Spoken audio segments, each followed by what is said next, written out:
10, 9, ignition sequence start. 6.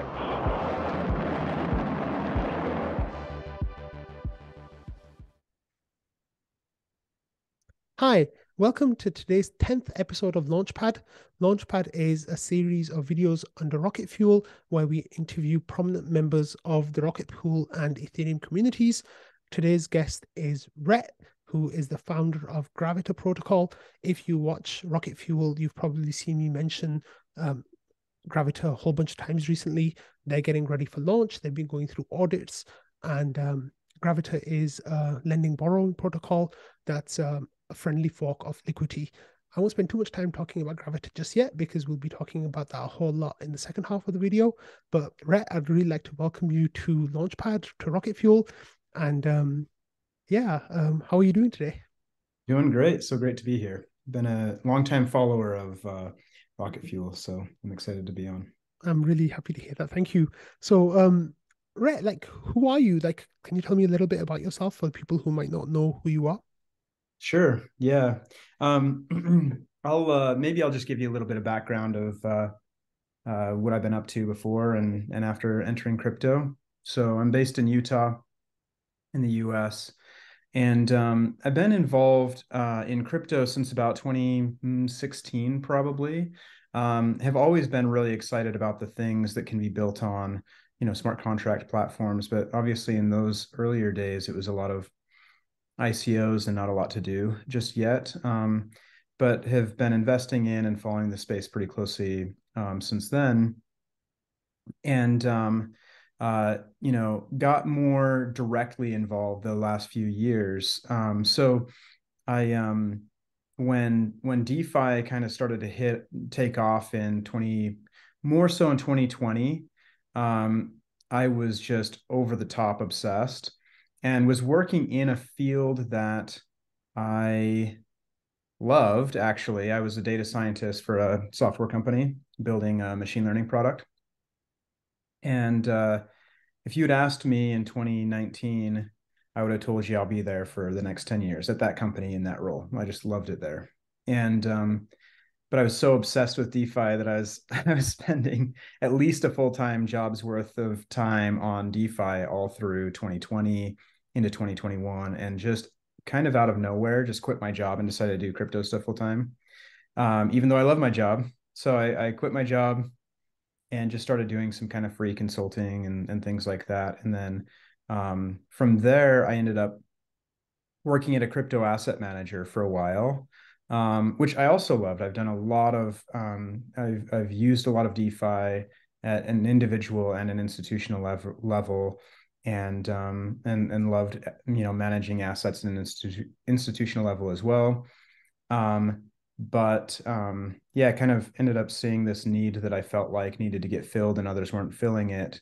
And so, found myself building Gravita. So then I left that asset manager, and now I've had multiple of these careers that I thought would be, longer lived, but I've ended up, leaving just because, not because they're bad, but because there's, something that I love enough that I am willing to leave something that I love. So That- That's so cool. Okay, so we're gonna break apart that whole story of yours. But let's like go back to the beginning, right? So it's 2016. What were you doing at the time, like back then? What was your life like before you got into crypto?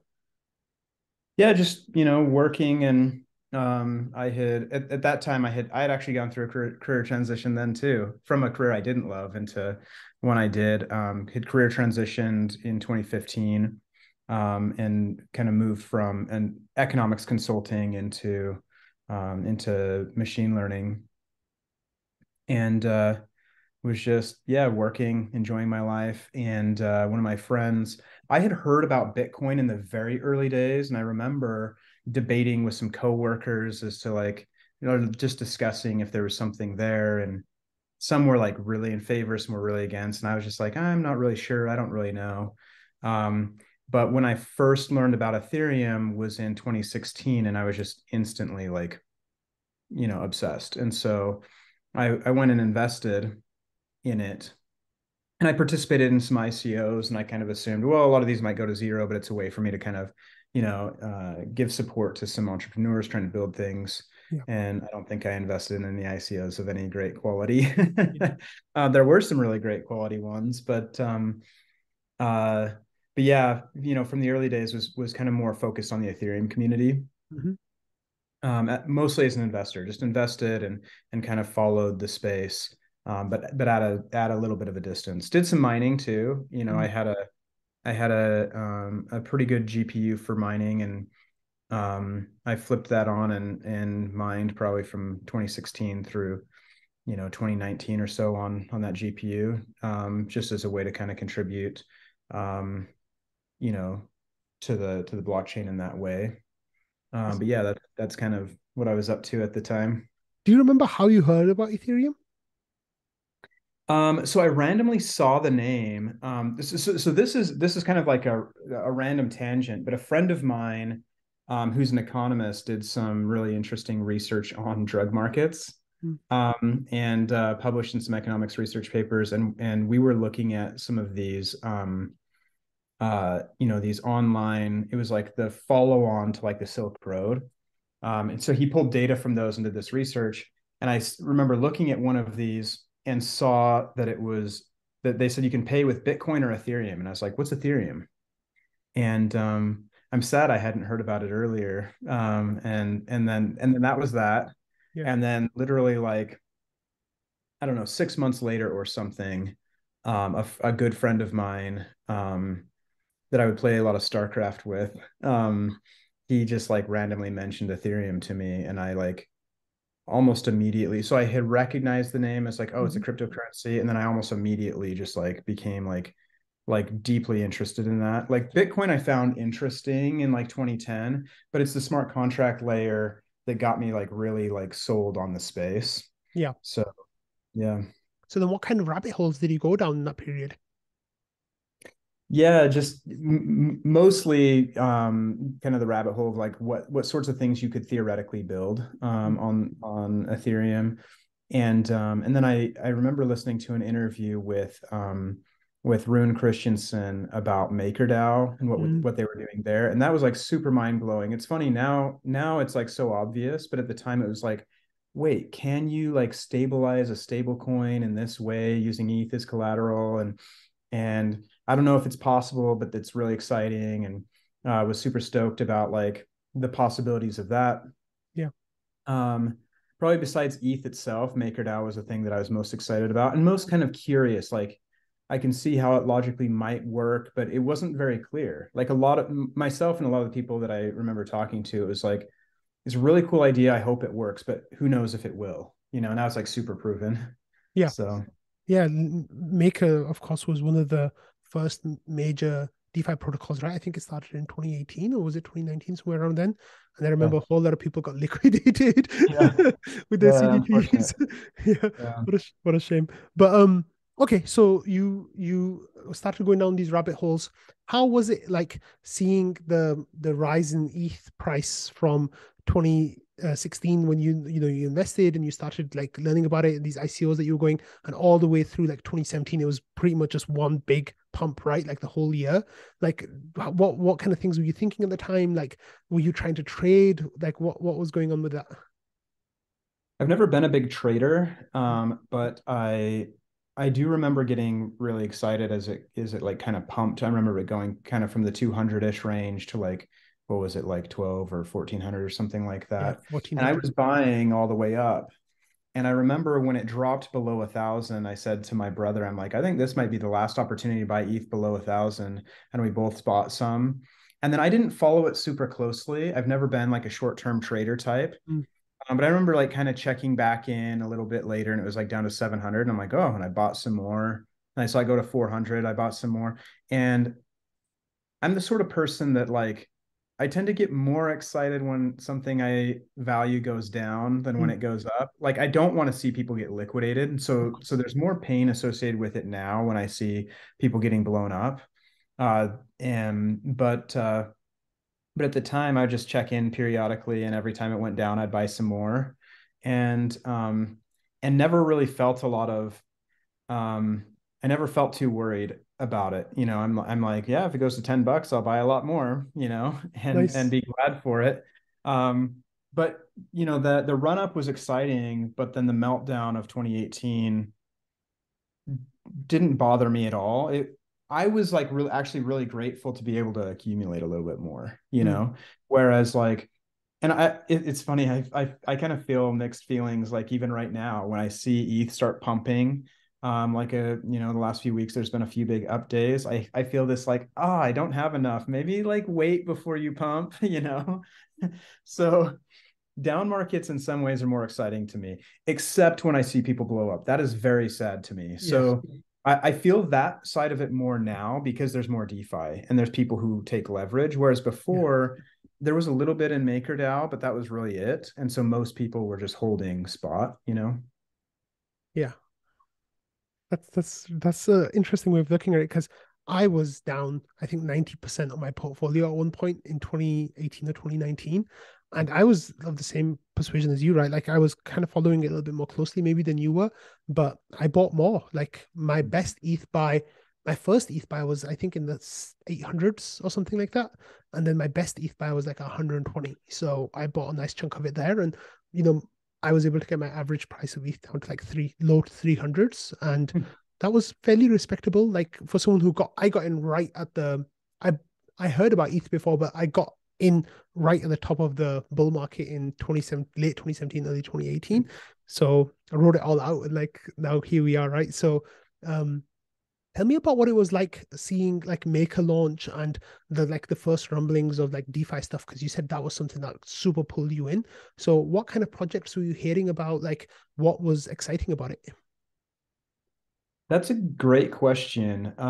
So yeah, MakerDAO, I followed pretty closely even before it launched and was like ultra excited about that one.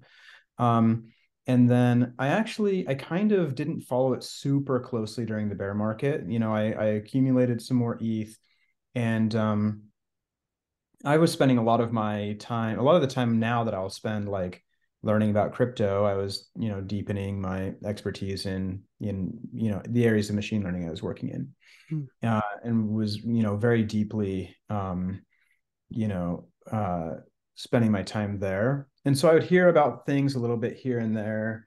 Um, and I was excited about it, but I was kind of like I wasn't super, super on top of it, like during like 2019, et cetera. A buddy of mine invited me over one day and was like showing me how to use MetaMask. And he showed me um, set protocol. Hmm. And at first I was like, oh, okay, what's really the value here? But then I remember thinking about it. And then I started blowing that guy up a bunch where I just like text him this super long text of like, oh, you can take set protocol and you could do this. And then he showed me how to do a swap on Uniswap in like kind of before things took off. And so then I just started like getting really excited about the things that you could build. So I think yeah, set protocol and MetaMask and kind of Uniswap I heard about. And then, but I actually wasn't super aware until kind of probably mid 2020 of like a lot of the other building that was happening. Like there's some really cool stuff that was being built that I just wasn't following as close. I wasn't a big Twitter user. Hmm. Crypto forced me to become a Twitter user. I was like, I'm missing out on stuff. I need to be on Twitter. So where were And you getting your crypto news from in that time? Like, is it just through like word of mouth, or was it any communities you were part of? Like, what was going on? conversations with friends mostly, and Yeah. then also I followed a little bit of crypto news, and so I'd hear some news of like, oh, there's been this huge surge in activity on Ethereum, and I'm like, okay, I need to go see what that activity is, and then I just like go googling around and be like, okay, that was like before DeFi Llama was around. I remember I found the DeFi Pulse Index and started kind of just like I just like grab that whole list and just go read the docs on every one of those protocols. Yeah. And there wasn't that many to follow at the time, right? So Exactly. Yeah. I remember when we hit our first 1 billion TVL in DeFi protocols, and we are like mind blown, like this is amazing. And then of course it was the food tokens that started, oh and the yeah. yield farming. Did you do any yield farming at all back then? I didn't do a ton. And I remember talking to a buddy of mine of like, I was more holding ETH. Hmm. And I remember a lot of the DeFi protocols were pumping. And And I was like, and ETH wasn't pumping, DeFi tokens were pumping and ETH wasn't really pumping. And I was like, that seems kind of like nonsense. Like the Ethereum blockchain is getting used more. It should accrue value with it. Mm. And I was still holding mostly ETH. And then I was like, okay, I need some exposure to these DeFi tokens. I ended up picking up some DPI, the DeFi Pulse Index, just like, okay, I'll get a little bit of diversified exposure. And then I'm like, well, I need to get into some, like I just wanted to kind of do some more stuff, mostly to like from the learning perspective. So I went and started liquidity providing ETH and DPI. And then I'm like, oh, I'll do that with leverage on Alpha Homora, and did that. And a lot of that was just to kind of like, you can learn how things work theoretically, but I really wanted to kind of dive in and start using those. And so then from there, so yeah, other than ETH, I think DPI might have been the first thing I held, where I was observing and learning, but I was like mostly holding ETH. Picked that up, and then from there, I was like, I just need to start using a lot of these things. And so that just became a big thing where I'm like, I'm gonna like dedicate some of my ETH for like learning money, So I would just take and use this protocol, use that, and try these different things. I didn't do a whole lot of like trying to chase narratives and chase pumps and things. And I had friends that in the very early days of like both CryptoPunks and the apes were like, you need to buy one of these. And I was just like, I think that stuff is cool. I am not good at speculating on that stuff. And I really want to spend my time on DeFi, just like, learning it. So I just would use every DeFi protocol basically. Yeah. Did you get any airdrops? I've gotten some, and I have a kind of a mixed relationship with airdrops.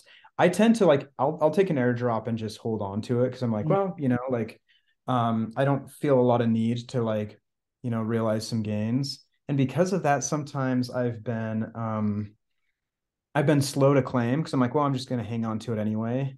And one of them, I was this huge advocate of CowSwap. I like got like all my friends using CowSwap, and then there's a CowSwap airdrop, and all my friends were like taking their airdrop and selling it. And I'm like, well, I'm just going to hang on to mine. And I didn't pay that close of attention. And then when I went to claim, it was like a week after it was like the window closed. And I'm like, oh, I don't even get my airdrop. And literally the reason I didn't claim was because I was going to be one of the few who didn't sell it, Yeah.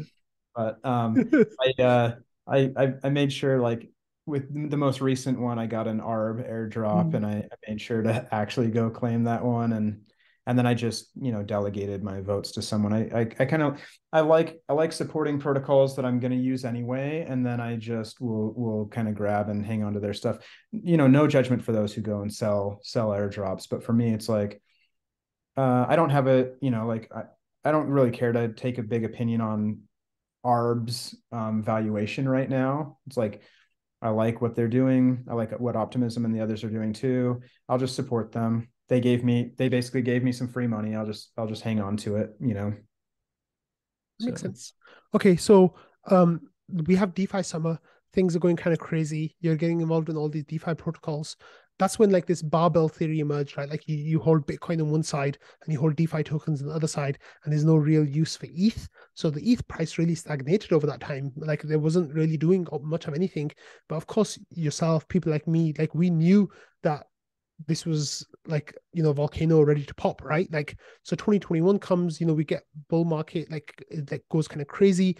How were things for you during that time? Like, the price was way above, the amounts, like your cost basis, like from 2017, 2018.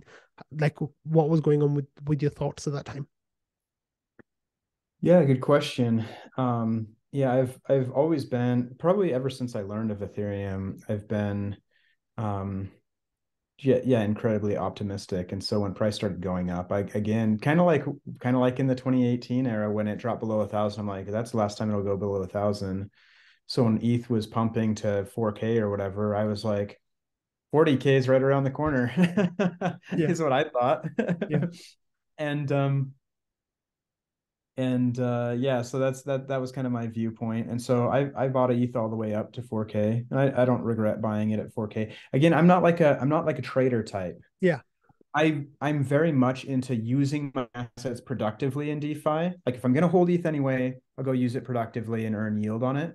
but I don't do a lot of like buying and selling of stuff. I'll accumulate stuff that I believe in. So yeah, as it pumped, I was like, okay, this makes sense, and it ought to be. And I did a little bit of rebalancing because in kind of the 2016-17 era, I was like, well, I think ETH is going to be a big thing, but there's some of these competitors that maybe they're more disruptive. And so I picked up some of those. I won't name them. But I was kind of like in 2020, that's when ETH really started executing. And I'm like, at this point, I'm not buying an L1 or an ICO that hasn't executed because there are things that are executing. I'll invest in execution. And so Yeah. I sold a lot of those into ETH.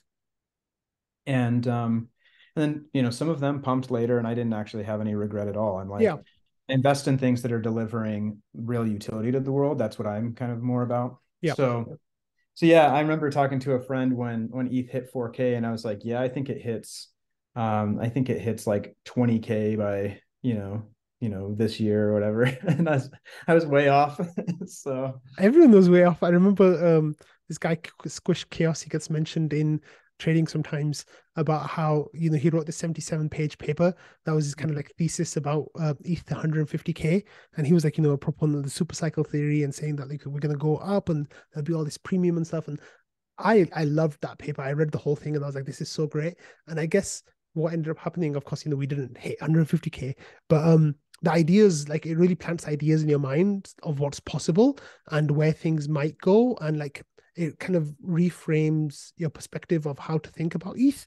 And that's what happened to me. Like once I read that paper, I really bought like a whole lot more. I think ETH was like at 300 at the time. It was in 2020, just as we were recovering from the COVID crash, and I think that's when he wrote the paper, and I bought a lot in that fall of 2020. Partly because of that, but I didn't think it was going to go to 150, right? Like, but I did think like there was this idea that 10K is FUD, and I was like, yeah, 10K is FUD. Like, we're definitely going to like go more than that, but of course, it wasn't meant to be at the time. But we're still doing okay, I think. Yeah, but I remember that paper as well. And I yeah, bought into that and I believed in the super cycle yeah, and yeah, I mean usage was just increasing incredibly fast yeah. and real utility. And I'm just like, yeah, this is clearly like the future. And I just didn't realize how much off-chain. I had no clue how much off-chain leverage there was. Mm, Like with 3AC and Alameda and DCG and all of them. I followed the on-chain leverage pretty closely, yeah. but that off-chain, like those people melting down and all of that happening was something that kind of surprised me. When 3AC blew up, I was so surprised. I thought Suzu was a gigabrain. I thought that they were gonna be, printing money forever, Yeah. Yeah, So it almost worked out for them, like they almost had it if it wasn't for being stuck in ST ETH and also ETH and GBTC, the grayscale products, they were just not liquid, and that's what killed them in the end. Like I think if they were able to get some liquidity around that time, they might have survived, and then nobody would have known, right, that the emperor was wearing no clothes. Like we might even now be thinking that they were gigabrain like super traders and stuff. But let's take a step back like a little bit. 2021 was kind of like the time when I started hearing about Rocket Pool. What were your thoughts about like staking at the time and like Rocket Pool? Because I know that you've been around the Rocket Pool community for a while. Like, how did you hear about that? yeah, good question. So Rocket Pool has been building for quite a while. When Ethereum moved to proof of stake initially, I actually was trying to get a node spun up to be part of like the original kind of like genesis Yeah, of the beacon chain, and then I failed to like get stuff up and going fast enough. And then after that, I was like, oh, I kind of actually want to keep my ETH liquid and do this DeFi stuff anyway. But I started back then following pretty closely, like what are the liquid staking protocols coming up, and just started researching some of them. And remember learning about Rocket Pool back then and learning about some of the others, Lido and Anchor. Anchor was a pretty early mover, and got really excited about the prospect of liquid staking from the early days of like staking. So that would have been late 2020. and just started following a lot of the projects back then, and loved the idea of Rocket Pool being able to approach it from day one at such a kind of a decentralized approach, you know. And so yeah, and a close friend of mine who's actually, he's a little bit more, not, he's not like super deep in crypto, but he's just been a long time ETH holder. I remember like Lido was launching and he's like, well, I'm going to wait for Rocket Pool. And I had looked into them a little bit, researched them more. Um, and and then I came and got, you know, interacted with the community a little bit in Discord and loved how active and friendly the community was. It's pretty like stark like how much more vibrant that community is than most. And that's not a criticism to others, and how friendly they are. And actually, um, moving forward a little bit, when I was working at that crypto asset manager, we were wanting to do some things in Rocket Pool, and I remember coming in and just asking some questions about spinning up mini pools. That was when the well, it was the first time it was like a the bottleneck was as it is now. And uh so we're just kind of like looking at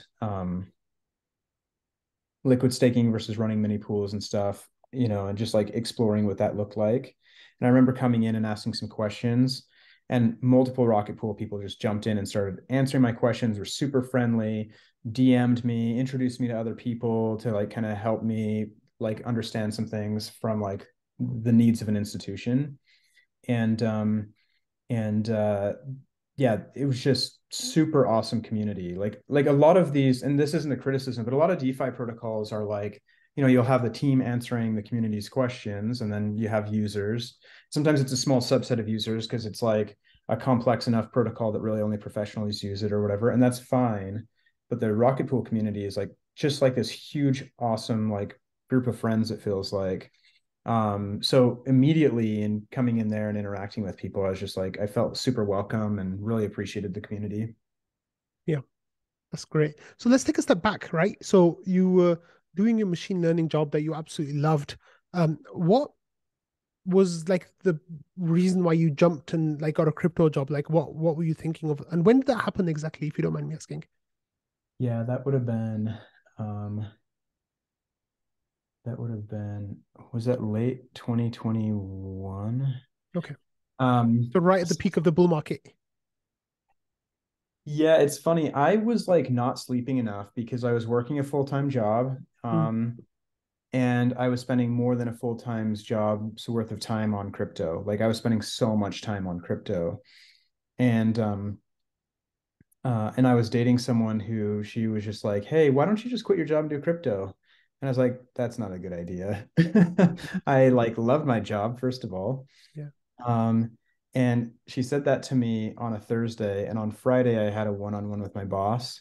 And in the one-on-one, I was just like, hey, I think I need to leave. And just like out of the blue. And she's like, okay. So I spun down over the next, you know, 2, 3 weeks. And I think that was October of 21. 2021. Okay.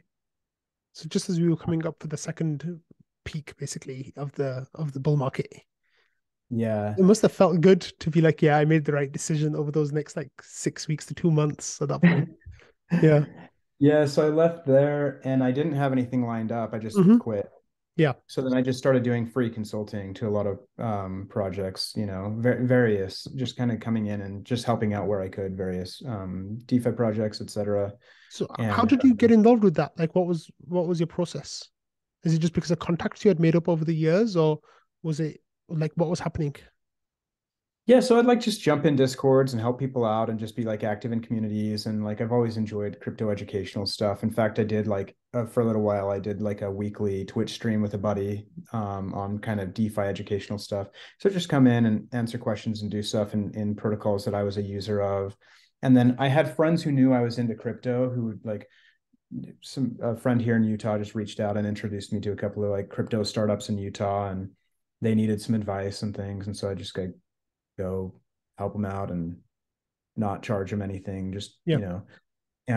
did stuff like that for a while, and then just kind of randomly got connected with this crypto asset manager. Yeah. One of my friends, in fact, it was someone like that, a guy that wanted some help understanding some things about DeFi. A friend introduced me. We had a call for like an hour and a half where I just walked him through some DeFi stuff. He reached out to me and was like, "Hey, I'm working at this asset manager. Are you interested?" And I was like, "Well, have a conversation." I was just enjoying working in the informal economy, you know. Mm. So had a conversation, ended up joining them. That would have been that was April of last year, so a little bit more than a year ago. Yeah.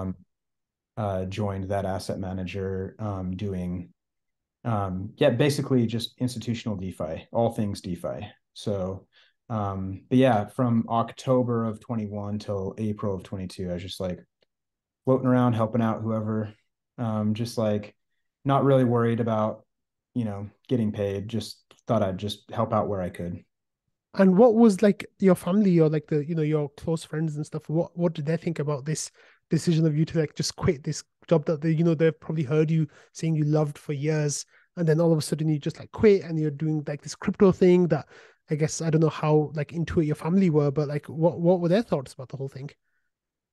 My mom said something funny to me. She was like, I think she was like, "Oh, I guess you could like, I guess if you need money, you can drive Uber or something." And I was like, "Yeah." Um, so, but yeah, I think most people have been most of my friends and family are very, supportive of me and kind of trust my judgment. Yeah. And so I never really got much pushback from anyone. They're just Mm, like, "Oh, cool, you're doing this other thing that you like, cool," you know. nice. So That's really cool. So what was your day to day like for this asset firm? Like what were you doing? Were you managing their portfolio or part of their portfolio, or were you just advising? Like what were you doing? yeah, so that crypto asset manager, they do a lot of things. So they have some crypto focused, like some DeFi focused funds, like a fund that earns yield on stable coins. They have some other DeFi oriented funds, and then they have like, kind of large wealth clients, like think a big ETH whale or a Bitcoin whale or something that they do stuff for them. And then they have some crypto focused VC. I got involved in all things DeFi. Mm, So helping allocate the assets of the stablecoin yield fund, like, okay, where can we get the best risk adjusted returns in DeFi on stablecoins? So a lot of that was, yeah, just designing strategies using DeFi protocols. I started my favorite thing I did was like very early on the job there, a client called up and was like, "Hey, I want you to send me some of the ETH that you're custodying for me over to BlockFi so I can borrow against it and make a real world asset purchase." And I was like, I didn't know that client yet, but I was like, why would they do it through BlockFi when there's DeFi protocols that are so much better? And so I wrote up a quick one pager on, here are different places you can borrow. And we had a call with that person, and I was just like, hey, here's some different things you can do, and here's the differences. And for you, I think we should, borrow against your ETH on Liquidity, and here's why it's better. And it was like easiest conversation of my life. They're like, yep, okay. We sent, so instead we just kept the ETH, borrowed against it in Liquidity for that person, and sent them the stables to do their thing. And after that, we were like, well, there's probably other clients here that have BlockFi loans outstanding. So we started calling people up, and I called it my BlockFi vampire attack. And I'm just like, DeFi is so much better. You borrow on Liquidity, you pay a 0.5% upfront, you pay 0% forever. So from an interest perspective, it's way better. At the same level of borrow, you'll get liquidated at a much lower ETH price. So you have a bigger liquidation buffer. So it's better in that regard.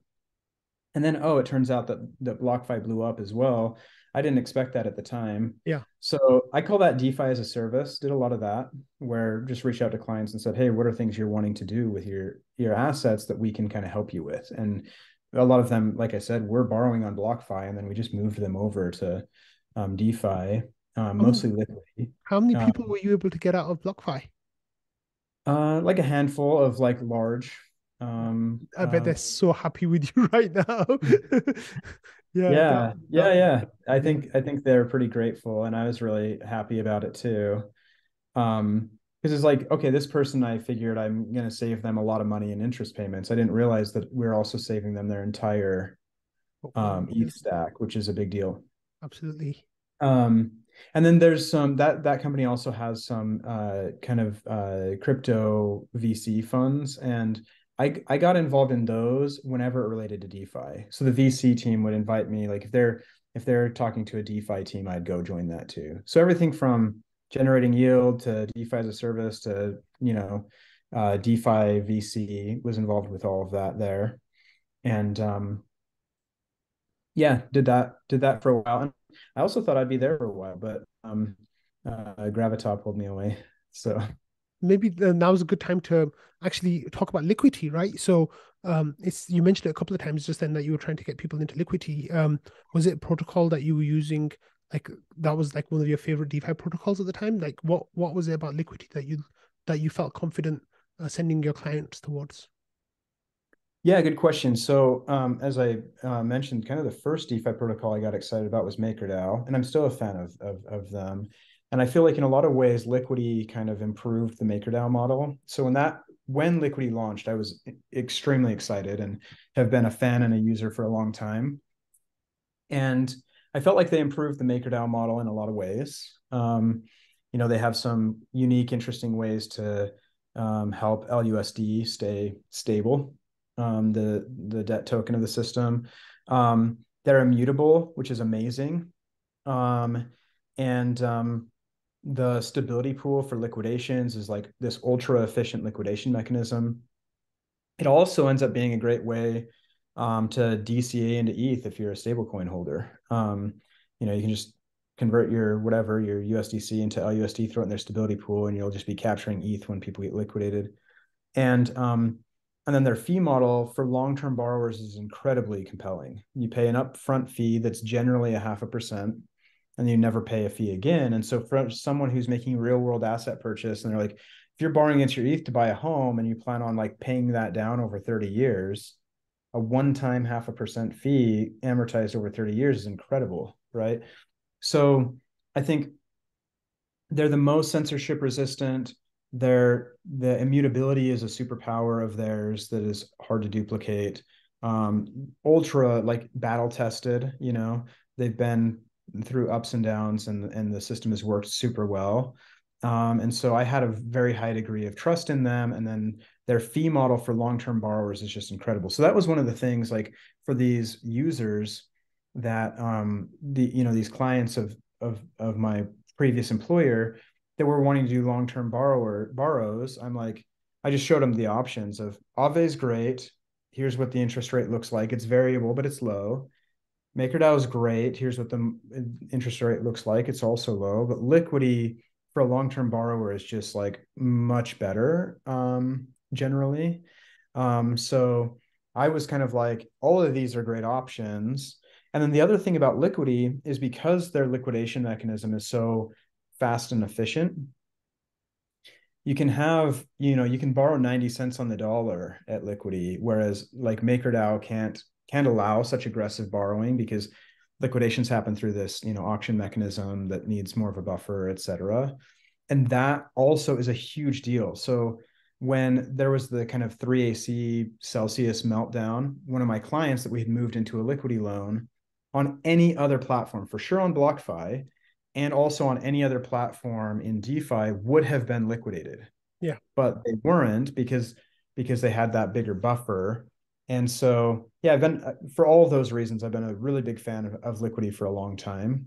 Their team is also awesome, really smart, really nice people. And the protocol is just incredible in a lot of ways. And I love supporting a protocol that is more, on the censorship resistant side of things. LUSD is this, ultra censorship resistant stablecoin. And that is like a really important thing, I think, for the ecosystem. Great. So were you involved with like liquidity, like community/team? Like what was your relationship with them like? Not directly. No, Yeah. I was a user and a big fan, and I actually ended up meeting them more as I started building Gravita, and Mm. I love them. They're awesome. But before that, I didn't know them. Yeah. I I saw interviews with them. I read their docs and everything, but And I never got that active in their Discord either, Mm. actually, even though I'm a super fan. Yeah.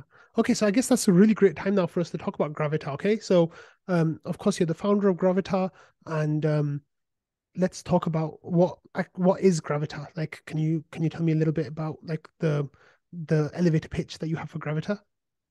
Sure. Yeah. I'll tell you what it is, and then maybe we can talk about the motivation Yeah, as we can well. yeah we can tie it all together. Yeah. Sure. Yeah. So Gravita is based on Liquidity, with a handful of changes.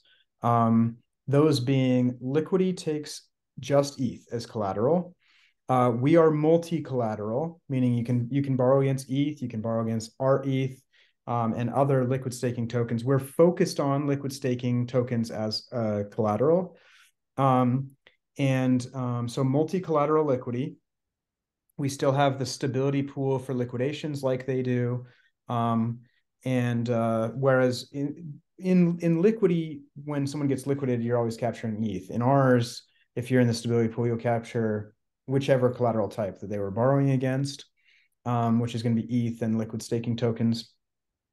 And then with a few other modifications. So that upfront borrow fee of 0.5%, we still do that, but we stream it over 6 months because Liquidity is a great borrowing platform for short-term or long-term borrowers, but not great for short. We want to be an appealing place for both. Hmm.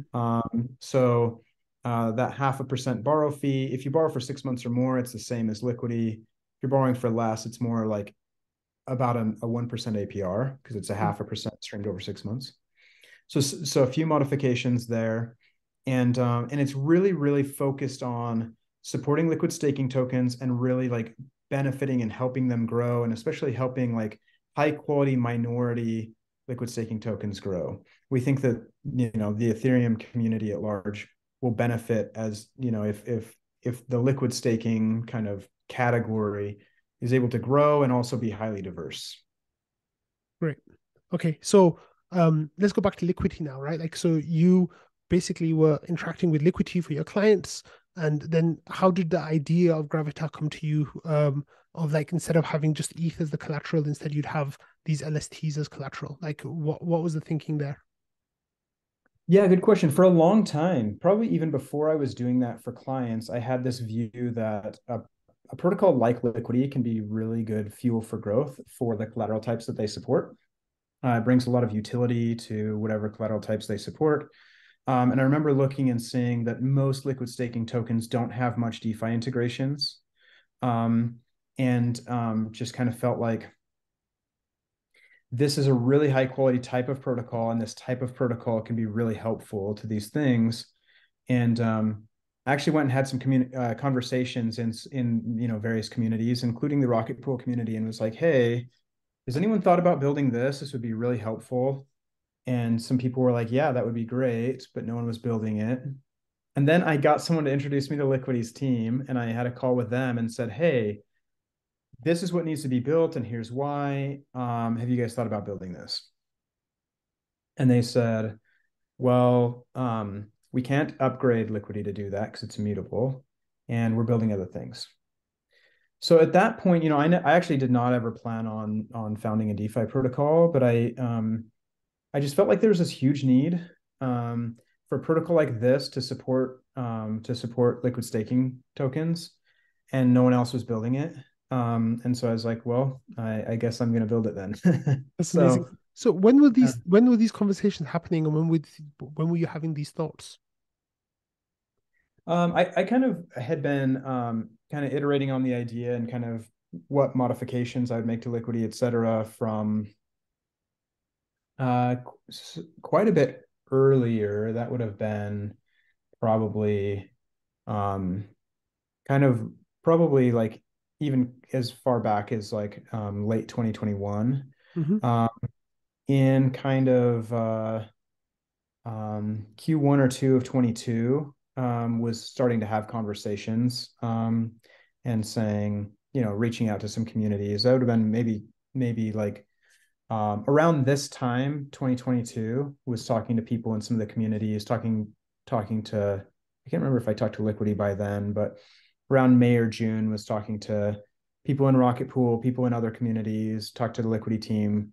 basically trying to find someone who was building this or find someone to build it, Yeah. and so that would have been the timeline. Yeah. So started thinking about it probably late 21 and was talking about it pretty actively by like mid 22.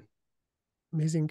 So it's funny because you were talking about how you were in your machine learning job and then you were almost doing a second job on the side with the DeFi stuff. It sounds like you got your asset management job and then you had a second job on the side with the Gravita stuff. So I That's like exactly, yeah. I always do that to myself. yeah, that's great. So at what point did you realize then that Gravita was going to be a thing and this asset management thing was just like too much, taking up too much time, and you needed to move on? Like, what was going on there?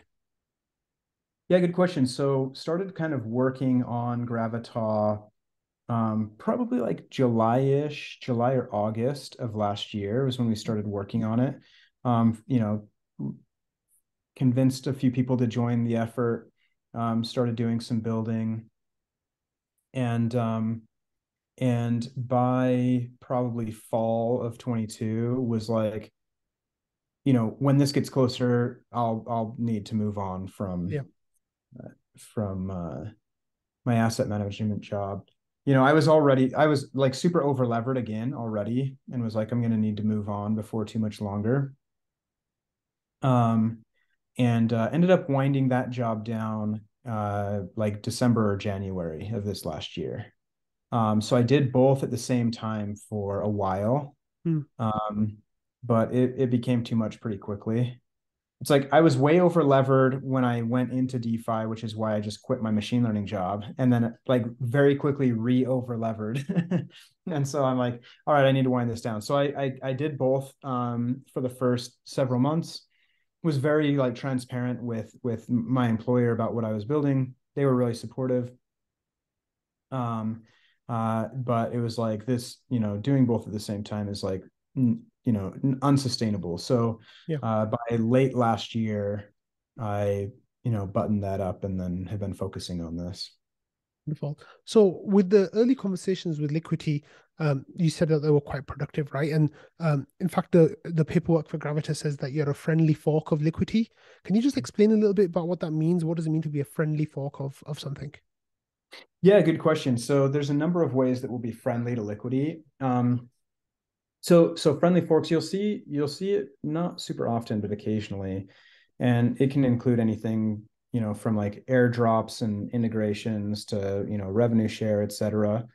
We're going to be friendly to Liquidity in multiple dimensions. Actually, we plan to eventually host a Liquidity front end, so you can borrow on Gravita or you can toggle over to Liquidity front end.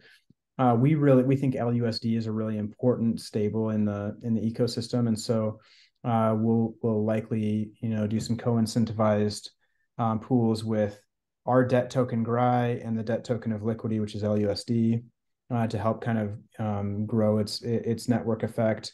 And then there's we'll support some of their collateral in our system too. So, and again, I don't mean this in a derogatory way, but like DAI has a lot of USDC under the hood. We're Hmm. trying to serve the more censorship resistant side of the market. So we won't let USDC into our collateral base, but we will let LUSD and BLUSD, which is like LUSD with some baked in yield from their stability pool. So we'll support those as collateral types, which we think is useful. And then there's a few other ways too. So there's actually quite a few things we'll be doing to hopefully just benefit Liquidity. And we think that it's really important that they built something that's very, very valuable, that was the starting place for our code base, and we think they should benefit from us, benefiting from their code. So yeah, I don't know if that answers the question very well, but there's several things that we'll be doing to be friendly to them. Nice. Accepting their collateral, co-incentivizing Liquidity for their stable coin, hosting a front end, and some other things. Great. That's fantastic. Superfizz had this tweet this week or last week about how like there's no need to start DeFi or like crypto projects from scratch, right? He says that the ethos of Ethereum is like this open source, collaborative, build upon each other, iterate on each other, like help each other grow and develop. And it seems like you guys are really embodying like those values, right? And I think it's so important that you're super transparent from the beginning about what you're doing, how you're doing it, like how you're forking the product, why you are forking the product and like doing something else instead of just using that product, right? Like you're actually building on it in the really like needed way, which is really valuable. So it's fantastic that you guys are doing that like so openly. I think it really helps those values of Ethereum like and DeFi like grow. So like really commend you guys for that. Like that's fantastic. So once Yeah, I you appreciate that. Yeah, absolutely I think forks are great so long as, like I think hostile forks, I don't love that. yeah Um, but if you leave it open source and then you also either friendly or at least neutral, then you're mhm. kind of adding to the experiments happening on Ethereum, and that's a really positive thing. Exactly, like you're not vampire attacking liquidity, you're not trying to like take its place or anything like that. Like from what you're telling me, like you want to collaborate and help each other, and like if you're going to be taking their LUSD as collateral, then that will be strengthening liquidity as well, right? So all of those things are really really great. I really like that you guys are doing that. So people have this idea that like when you fork a project, you just like press copy in their code and paste it and change some variables. Tell me about some of the things that have been challenges for you all about getting Gravita going and like what's been going on with that. Yeah, so you could do a very naive fork, which we've seen that a lot with several protocols. Liquidity is actually one of the most forked protocols. It got forked all over the place during kind of like um the Altel one kind of season, Yeah, and Uniswap V2 similarly forked all over the place. yeah, Um, we love Liquidity as a starting place, but felt like we needed to make more substantial changes. So it was like significant engineering effort, yeah, So converting it from single collateral to multi, and then there's different choices of how to approach that. Where people are liquidated through a stability pool. We feel like it's a better design to have them all liquidated through the same stability pool rather than having a stability pool per at collateral type, just because that means as you add collateral types, you end up fracturing your liquidity yeah. each time you add a new liquidity type or a collateral type. So that's that there was some real effort there, and then we kind of felt like it was important also to shift the fee model. Um, as I mentioned, Liquidity charges this upfront fee, which is it just it's really great for long-term borrowers, but not great for short. And we feel like long and short-term borrowers are symbiotic with each other. They both bring benefits to a protocol like this, and we want to be a good venue for both. So we decided to shift the fee model. So one-time fee streamed over 6 months. That was, that's a substantial change. Mhm. So we started working on this in July or August or whatever of last year. The changes we made, you couldn't just implement that, grab Liquidity, change a couple of variables, and you're good. Yeah, They're substantial enough that it takes real engineering effort. And so, yeah, it's if we wanted to just copy Liquidity and be the same in every way, but we take a different asset rather than ETH as collateral, then you maybe could have it up and going in a couple of days. yeah. But yeah, I think yeah, it's Liquidity is a substantial code base, and the divergences we made were like non-trivial. Of So course. Yeah. it was a real effort there.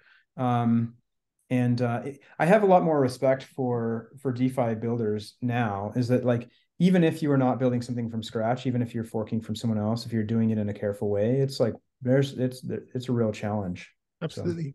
Yeah, that's great. So you had this engineering challenge in front of you, right? Like who was working on it with you? Like tell me about your team. Like who's in it? What are they doing? and like it's a, I guess, a nice opportunity for you to like, give them some shout outs if you want. Yeah. So it was really grateful to have some people join the efforts early on, and to be honest, most of the people who joined us, especially on the engineering side, came from the Rocket Pool community. Yeah. Really awesome community, a lot of really smart, talented people. So Corey Cleaver, who came from the Rocket Pool community. He leads the front end and kind of all things creative. So like he made this t-shirt Nice. and so logo stuff and front end, both design and building, he's led on that. And then we have three people that are the main people working on smart contracts. So, and two of the three also came from the Rocket Pool community. So there's Fornax Dante, who leads smart contracts. He's a big Rocket Pool, and he's actually contributed code to Rocket Pool as well. Mm-hmm. And Geo, who is also known as Munchkiner, also came over from the Rocket Pool community. And they've both been amazing on the smart contract side. And then we have a guy that goes by Spider. And he and Dante are both Brazilian, or both live in Brazil, and super, super awesome as well. And Guilherme Spider is really great on smart contracts, and then he's done a lot of work on kind of like the connections between the front end and the smart contracts. So on the technical side, those are the main contributors, and they all have been super amazing. And like I said, most of them came from the Rocket Pool community. So that's another thing about how vibrant that community is. So many awesome people who are very talented. I'm like so impressed by that community. Yeah, it's amazing. So this is gonna be a weird question, and I hope I phrase it right. You're working full time on Gravita. You've got a team of people working on full time on Gravita. Like, how do you pay them? Like, how does tell me about like the funding that came into Gravita? Like, what was that process like? Oh yeah, good question. Well, so for the first while, a lot of us were working with no pay, Mm-hmm. and including some that were working full time with no pay. And but a little while into it, we got approached by 1KX. They're a really awesome crypto VC, Mm-hmm. and super just founder friendly. They actually heard about us. The Liquidity team introduced us, and before they even invested in us, they were just like, "Hey, we think this is an awesome project, and we want to help out." And they were doing some things to help us out, and just being really helpful. And they just randomly approached me and said, "Hey, we want to give you a little bit of money and help you raise a little bit more." And initially, I said, "Thanks, but no thanks. We want to prove that we can ship, and then we maybe will raise some money."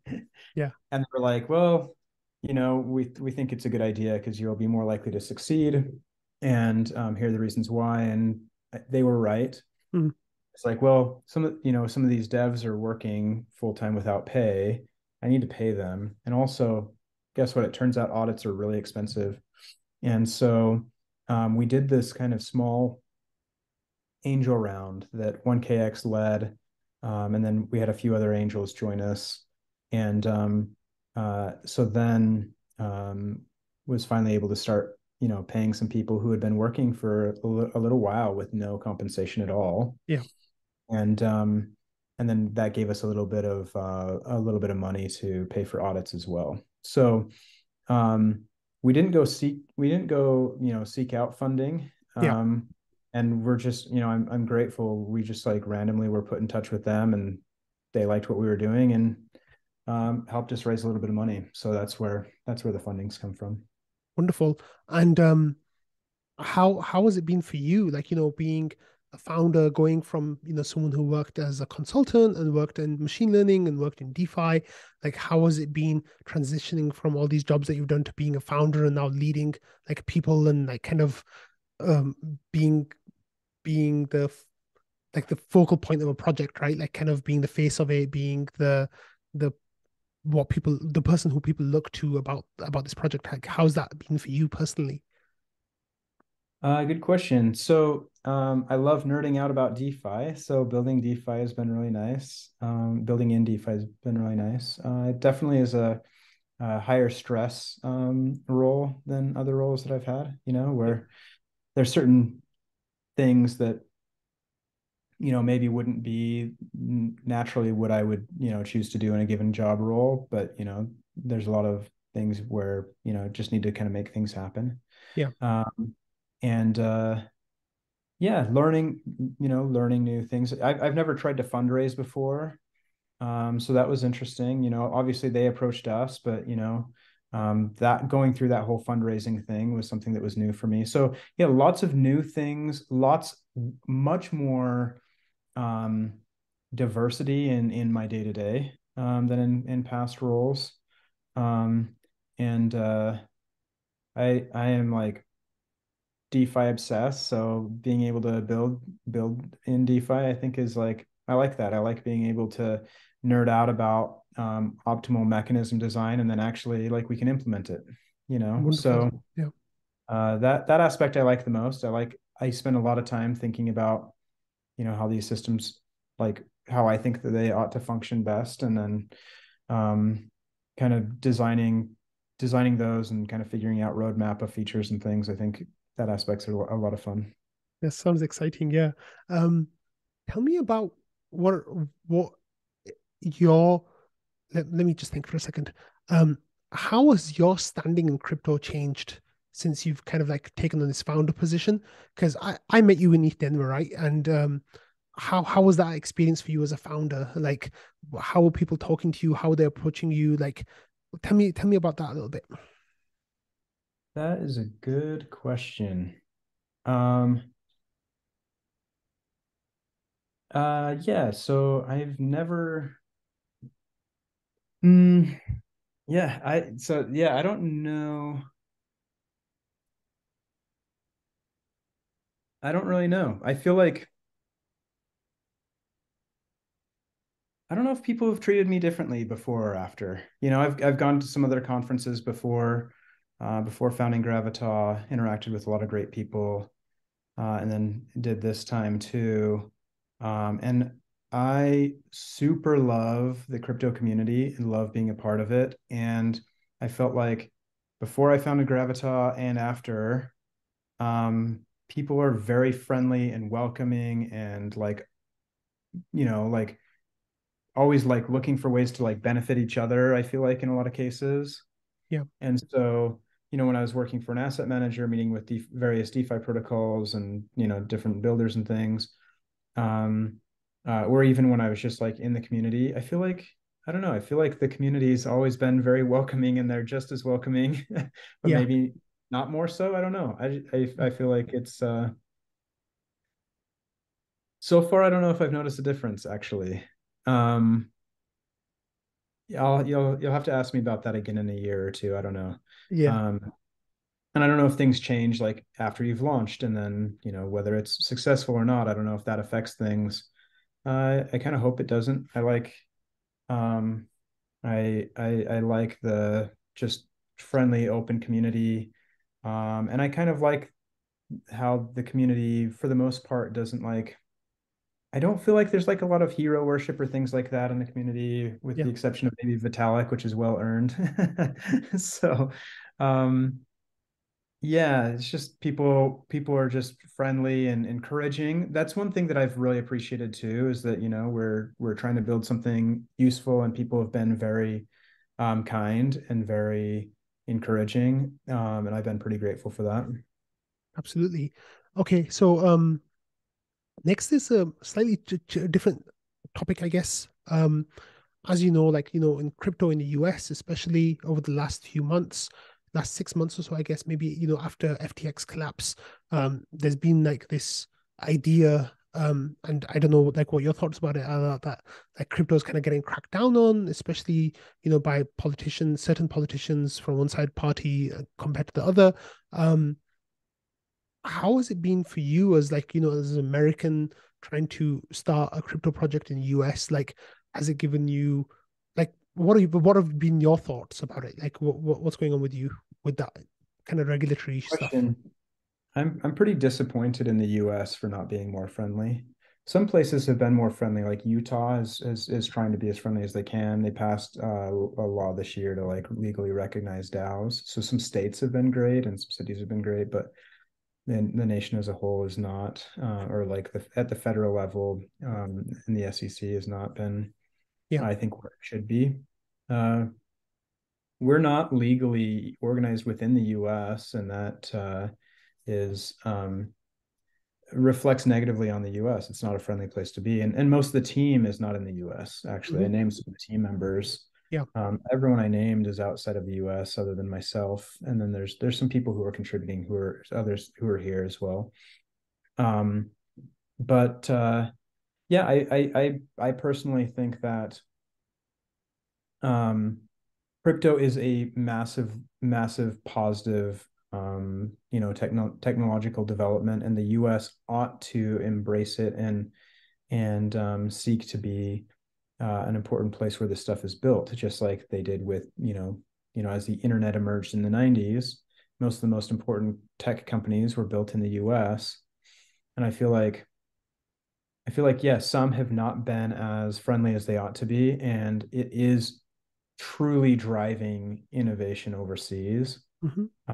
I already know many Americans who have moved overseas because it's like just better to build elsewhere or manage money elsewhere, etc.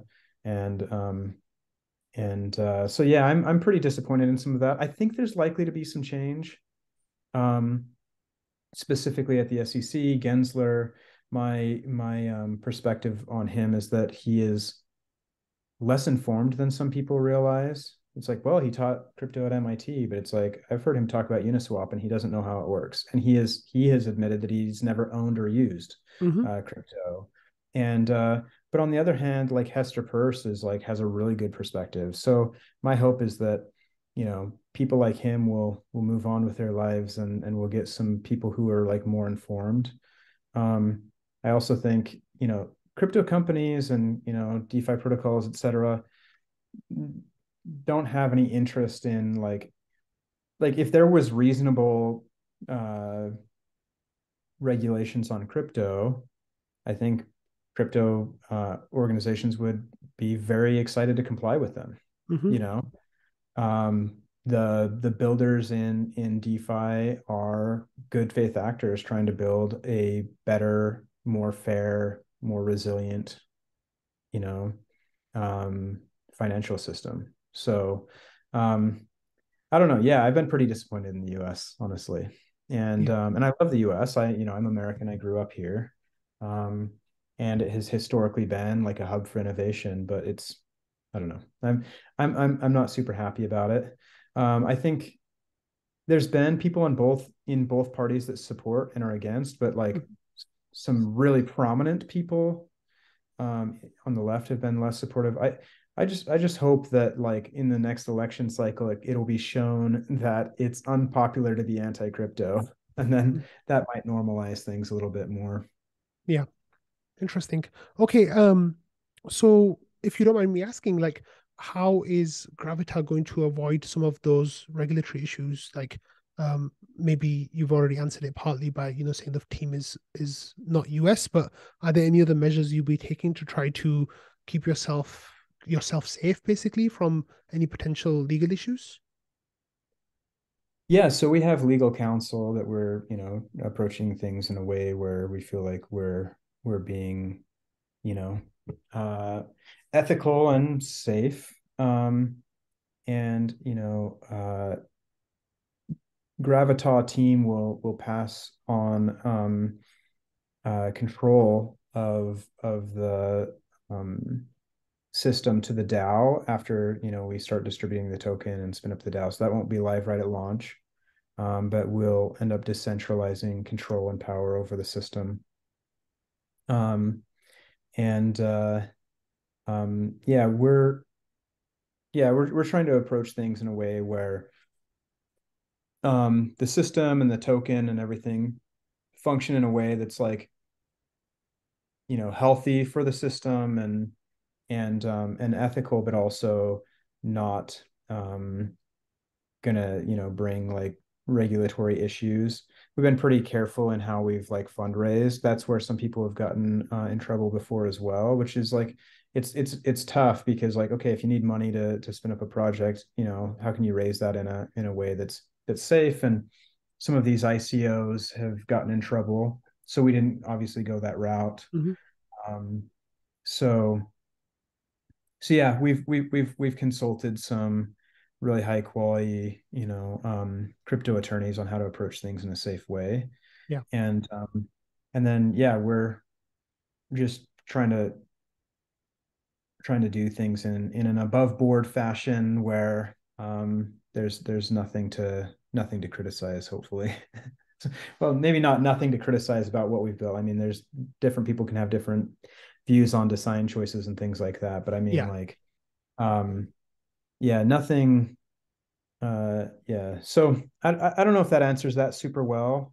And there's various levels of caution that some protocols have, where some DeFi projects now like lock out all Americans, or they'll Mm-hmm. at least lock out Americans from airdrops and things like that. Yeah. We're just trying to approach things in a balanced way where we want as many people to be able to access our protocol as possible and benefit from it, etc. Yeah. But yeah, so just taking counsel from those, and trying to do things in a way that is pretty, we can learn from the approaches of others. There's been lots of DeFi protocols that have launched, and we can kind of learn from how they've done things. So Yeah, great. Well, I wish you the best of luck in avoiding all that stuff. You mentioned a little while ago about audits being expensive. Tell me about like what the audit process was like for you and your team. And I know that can be a really stressful time for a team. Tell me about the audits you've done, how that experience was, and like what you've learned from that, what's been changed because of that. yeah, it was a really great experience for us. Probably the hardest part of the experience was selecting the auditor. In my perspective, there are a lot of really high quality auditors out there, and we will likely work with many of the others in future audits. So spend a lot of time selecting auditors, talk to lots and lots of them. And the auditors have been really amazing partners. So we did our first two audits with DDoB and Omnitia. Both were amazing. And yeah, there haven't been any high severity findings, and so a few mediums, and then lots of like lows and gas saving sort of stuff. It's still very helpful to us. Of course. So worked with both of them, a lot of back and forth, and just they're super helpful. And yeah, grateful for the things they found, the things that we're able to improve. And then this audit competition that is it wraps up tomorrow on May 8th, has been really awesome, and in a very different way, And so I think to others who are building, I kind of recommend that do like a standard audit and then an audit competition, or a few standard audits and an audit competition like we did. So we've had lots of people from the community jumping in and looking through our code, and we've had some more like findings as well, which has been really helpful. Nothing super complex or super severe or anything like that, but yeah, it helps build a lot of confidence in us that we're based on a super battle tested protocol, which is Liquidity, and then we've had a lot of eyes on our code looking for any kind of exploits, and haven't found anything super severe. So yeah, that's been a really good experience. Definitely puts work on our devs. The smart contract guys are spending a lot of time going through all of these audit reports, and making any adjustments as needed. But because there's not been anything like super severe, we've been able to kind of process through those audits pretty quickly. And Nice. yeah, it's been great. Yeah, highly recommend it, and highly recommend all of those. We've loved Hats, we've loved Omnitia, we've loved DDoB. They've all been great. Amazing stuff. Okay, so let's talk about what Gravita is going to look like now at launch. So you liquidity just works with ETH. So once you guys launch, what collateral types will you be accepting at launch? And is that something that's going to change as the protocol grows? Like, what's that going to look like? Yes. So let me start by saying one of the really important things to us is to support high quality minority liquid stake tokens. And so as more protocols come out with, different, architectures, et cetera, we will be vetting them and hopefully supporting lots and lots. And, there's many that are coming that aren't live yet and others that are recently launched, et cetera. At launch, we'll take ETH itself. We'll technically wrapped ETH. Yep. We'll take wrapped ST ETH. We'll take RETH, and we'll take BLUSD, which is this basically yield-bearing LUSD token. So those are the four that we'll take at launch. As an additional safety measure, in addition to all the audits that we've done, we'll be launching each collateral type. We'll start off with like a relatively low mint cap, and we'll be inching them up week by week, just to kind of grow the protocol smoothly until we kind of reach terminal levels for those. And then soon after that, we hope to support many other liquid stake tokens and even like the meta LSTs, like DSETH, and there's a few of these others that have that are coming up now. Yeah. And we'll go through a vetting process for each liquid stake token. And then it's like, okay, if you're newer and younger, less battle tested, lower liquidity, then we'll have to have lower mint caps, but we still want to support you. And so yeah, it'll be those four at launch. We'll be onboarding a lot more over the next few months. And then also later this year, we plan on supporting liquidity provisioning positions as collateral. So say you are providing liquidity on Balancer between ETH and RETH. We want you to be able to borrow against that position. Those LP collateral will not be live right at launch, but that is a high priority, like kind of fast follow. Yeah, that's really cool. So you've said a couple of times, right, that you really want protocols to grow, like the quality ones that might be smaller. Of course, RETH really fills that criteria, right? The Rocket Pool has like a 3% market share of the staking ecosystem. It's the only project that is like all green ticks from the Ethereum Foundation in terms of like open source and like battle tested and all of that good stuff, like decentralized, blah, blah, blah. How do you think Gravita is going to impact RETH adoption? Like when you say you want to help those, like what does that actually mean? What will that look like? Like what do you envisage happening from like a user side to help grow RETH? Yeah, so from my perspective, these DeFi integrations can be very growth enhancing in a few different ways. For one, if I'm a person, say I'm a crypto, like a DeFi hedge fund, of which I know many, and I am wanting to use my ETH in a highly productive way to generate yield for my fund. I'm going to want to take my ETH, convert it to a liquid stake token, and then go earn additional yield using DeFi on that thing. Yeah.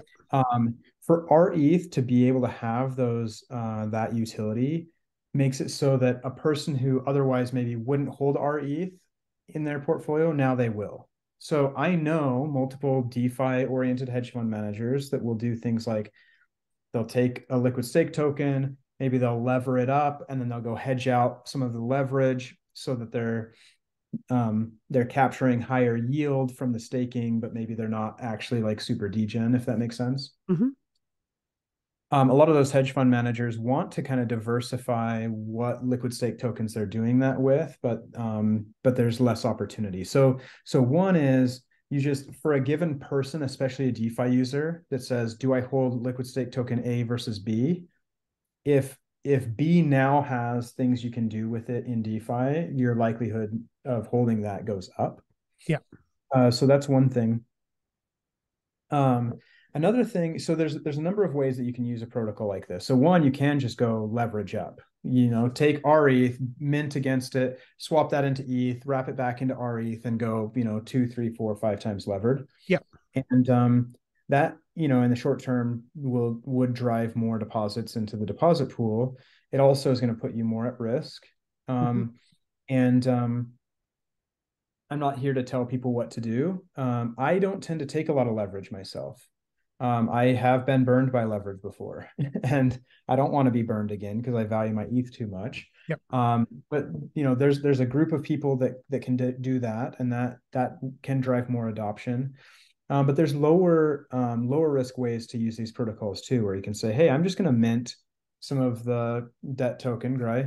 I'm just going to deposit it into the stability pool and capture liquidations. And then, if I'm an RETH holder, I can just convert that into more RETH as I capture those liquidations. But I just left it all in stables. I can kind of manage my debt ratio. Another version of that is, hey, I just mint some and I go provide liquidity between that and LUSD or USDC on one of the dexes and just generate trade fees there. And then I roll those earnings back into more, ETH and et cetera. And so all of those activities can end up driving more growth into the deposit pool. Yeah. I think, like I said, I think different people will use the protocol differently. So I know some hedge funds that will probably lever up, take levered exposure, and then hedge out that exposure.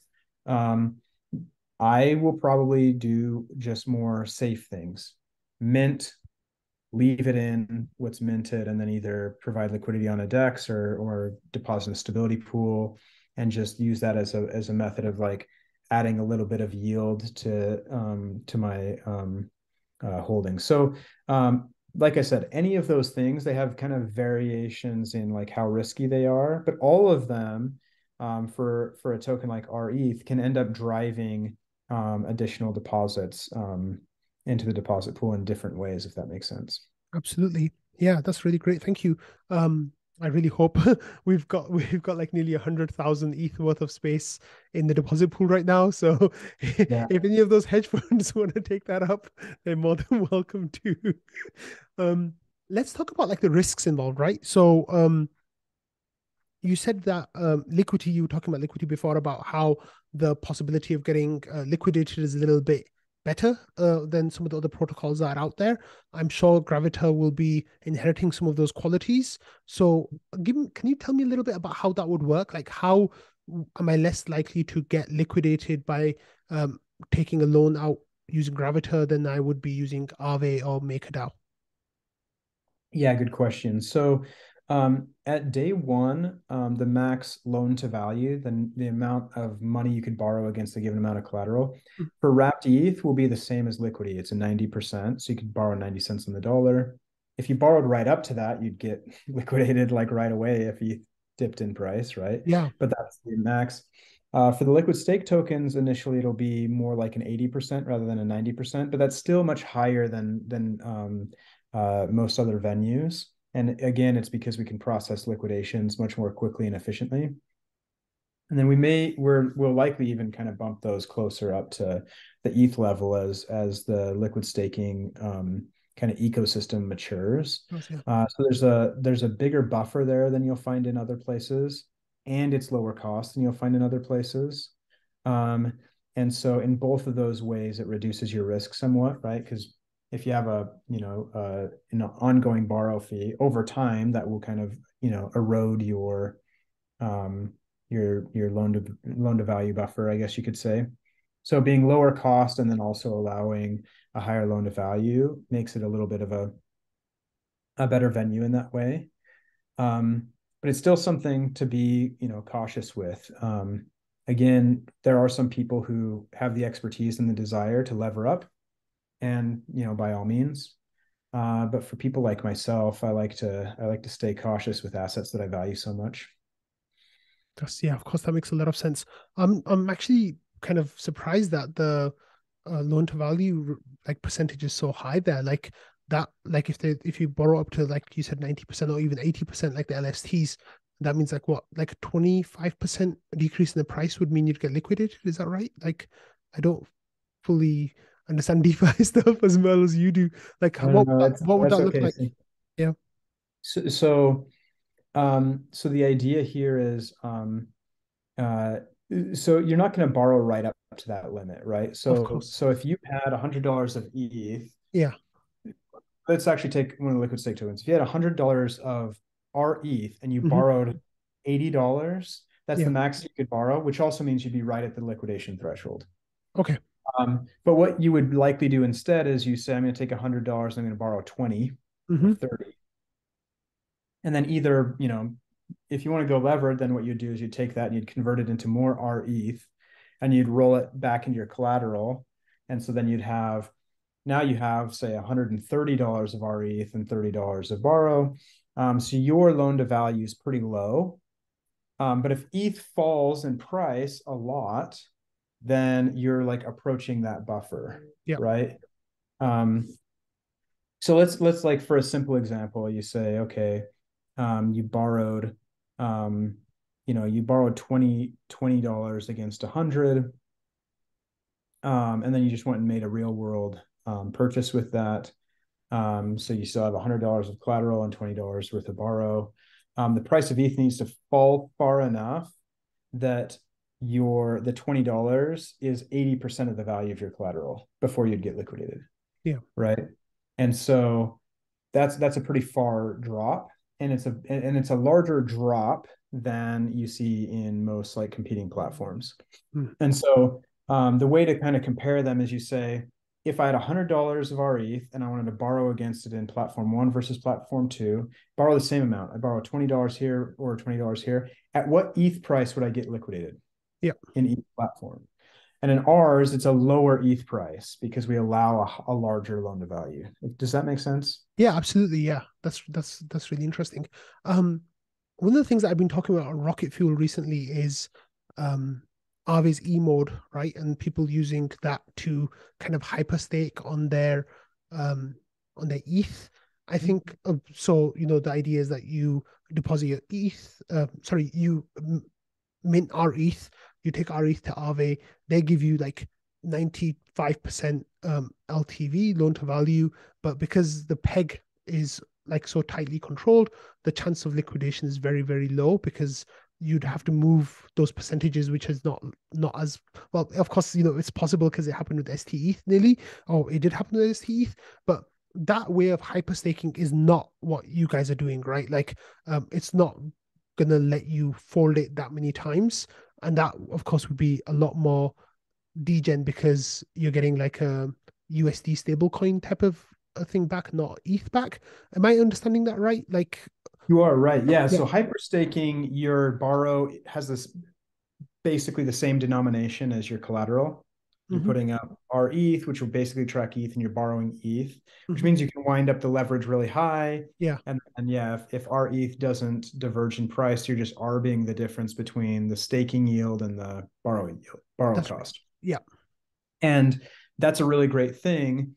You can only wind up your leverage so high with something that you don't expect to diverge. You don't expect your collateral and your borrow to diverge much. So hyperstaking is great. In version 1, we won't be facilitating that because, you're borrowing something that tracks closer to the dollar than tracking closer to ETH. Of course. Now, we really see a lot of value in hyperstaking. Yeah. And so we have kind of, we're in the idea stages of some things we could do there. Nice. So for instance, if you had a synthetic asset that rather than tracking close to the dollar, track close to ETH, then you could offer kind of low cost hyperstaking. And so there's some thoughts that we've had there. We think it's a highly valuable thing. We think that it could be highly competitive because the cost to hyperstake is not always super cheap. Cost to borrow ETH on Aave sometimes is nears the amount of yield Staking you get yield. on staking. Yeah. And so if you could keep that cost lower, then the hyperstaking becomes a lot more attractive. So that's something that we actually are exploring. It's not a super easy problem, but it's not intractable, I don't think. Yeah. But no, this one, if you wound up leverage, you're taking true dollar leverage, right? Which means it's better if ETH goes up in price, taking dollar leverage is better than taking ETH leverage. But if it goes down in price, it's much worse. Of course. So it's one of those things where, it's different. It's more like borrowing against your RETH on MakerDAO is more similar to what we're doing. We're more of a competitor to MakerDAO's RETH vaults than to E mode on Aave. Both are great, and like I said, we want to explore things that we can do in that other vein later on, because they both serve really valuable functions, Yeah. and both of them can be used to generate amplified yield. So if you're hyper staking, then you just wind it up and then you kind of assume that RETH doesn't depeg, or maybe you do some hedging in case it does, Mm-hmm. if you're kind of more expert. If you want to take dollar leverage and you wind it up, then you're getting amplified yield as well, but then you need to hedge in a different way. Mm. So professionals will do both, to say, hey, I want to amplify the yield I'm getting. I'll do hyper staking, or I'll take what you might call true leverage. Yeah. And then I'll go insure against that, because I don't want to get blown up if ETH goes down in price. So yeah, both are highly valuable, but no, this is not the same as hyper staking. Mm-hmm. And big fan of the stuff people are doing on Aave. I think that's a great usage of liquid stake tokens as well. But we're approaching it from a different angle for Absolutely. the time being. Yeah. Yeah. So the thing that I'm really like, the thing that really excites me about Gravita is this amazing, like upfront kind of like, not quite like liquidity, but like this upfront 0.5% like cost, right? Of course, you're going to divide it out over 6 months. So the max you'll be paying is 1% a year.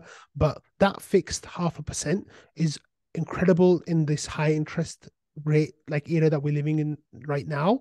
And who knows how long it's going to last. So the things that I'm thinking of right now is like, look, I've got 100K in RETH. I'm going to come and put it into Gravita. I'll get 30,000 GRI back, which is your dollar tracking token. So my leverage, like my loan to value is quite low, so the chance of getting liquidated is not as high. Like the ETH price would have to fall a lot in dollar terms for me to get liquidated. Then I can take that 30,000 GRI, convert it to LUSD, then convert that LUSD to USDC, for example, get it to Coinbase, get it to my bank, and go buy a car. Do you know what I'm trying? Does that make sense? Yeah, Like, yeah, yeah. does that sound like that? That then means that instead of going to a bank and getting a loan at 5%, 7%, 8%, whatever it is now, I've got this amazing loan for 0.5% basically, and I paid it, and that's it. I'm all done. Like I never have to worry about that interest payment again. Or like buying a house, for example. I've got a 2 million in RETH. I take out 500K. I go and buy a house, and then I just basically, when I want to make a repayment, I'm just paying down my loan by doing the opposite way, right? So I deposit money into Coinbase, for example, on ramp, take that to my wallet, my ledger, convert it to LUSD, convert that to GRI, because you're going to be incentivizing that pair you said, right, on liquidity. Then pay back my loan basically, like, and reduce my collateral, and that's me making payments for the next 30 years at 0.5% rate, when people are paying like 7.5%, 8% at the bank. Like, Yeah. why is everyone not doing this? Like, what For one, they need the collateral. They yeah, they need to get some the, ETH or some RETH, or yeah, that's Um, that's a big barrier, I guess. Yeah. yeah, but no, I agree. And I had mentioned that I've helped clients do real world asset Mm-hmm. purchases with liquidity before. Yeah. And I think it's similar here, but now you can do it and also earn yield on that collateral while you're doing it, which is Yeah, great. because it's our ETH, right? So it's appreciating in price against ETH as Yeah. time goes on. So Yeah. So it's even better in that regard. yeah. And by the way, so we are going to be incentivizing some GRI LUSD liquidity, Mm-hmm. but we're likely going to have liquidity with multiple things, and some I've already talked to some people who are going to provide some liquidity between GRI and USDC. Oh, So nice. what I would do in the opposite direction, Yeah. or in each direction, if you need to convert to USDC to buy your car, or Mm-hmm. convert back to pay back, is just go use a DEX aggregator, and it will route you whatever way is most effective. Like, Yeah. you go straight from GRI to USDC, or maybe you do go through LUSD, just depending Yeah. on liquidity and stuff. But just kind of a slight tweak there. But yeah. So our liquidity, we'll have a lot of GRI LUSD liquidity. We'll likely have GRI USDC liquidity, and then others, GRI ETH, and depending on what you want to do. Yeah. So if you did want to take true leverage, then you mint GRI, you likely could just swap it straight into ETH and then Yeah. deposit it. And so yeah. But yeah, I think I'm a big fan of kind of real world purchases using these collateral types Yeah. myself. I think um, for myself, I like to be really cautious to your point. If I'm going to borrow 30K against 100, that's a pretty low, you know, and and then using productive assets as the collateral type to me is a big thing too. So yeah, for that kind of real world purchase, I think there's a lot of value there. I think there'll be a growing value there Yeah. as well. That's really exciting. Okay, so I got a couple of questions, and then maybe we can wrap this up. Sure. It's been fascinating. One of them is when token. So, tell me what your ideas about the token are, and like what function you think it will have. Will you have a token like you kind of mentioned it a little bit earlier, so that's why I bring it up. So, tell me what kind of ideas you have around that and how that's going to work. Good question. So the token will not be live at launch, Hmm. but we will have a token. One of the things that it will do is governance because, while we love the ungoverned nature of Liquidity with full immutability, there are some aspects of the protocol that will always need some level of governance, like onboarding new collateral, deciding what the max loan to value and mint caps should be for those. So there's always going to be some level of governance. And so that's part of the function of the token. There's some other things that we are settling on how that will function, but we want the token to be to for someone who wants to come in and use the system, having the token, we want to benefit you.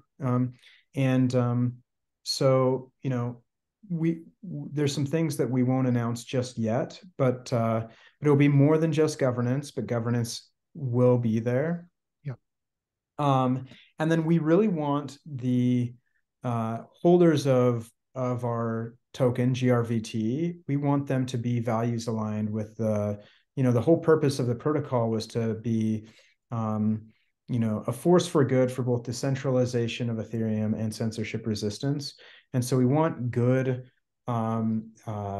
stewards of the people aligned with that to be holders of the token. And so we want to distribute the token in a way that is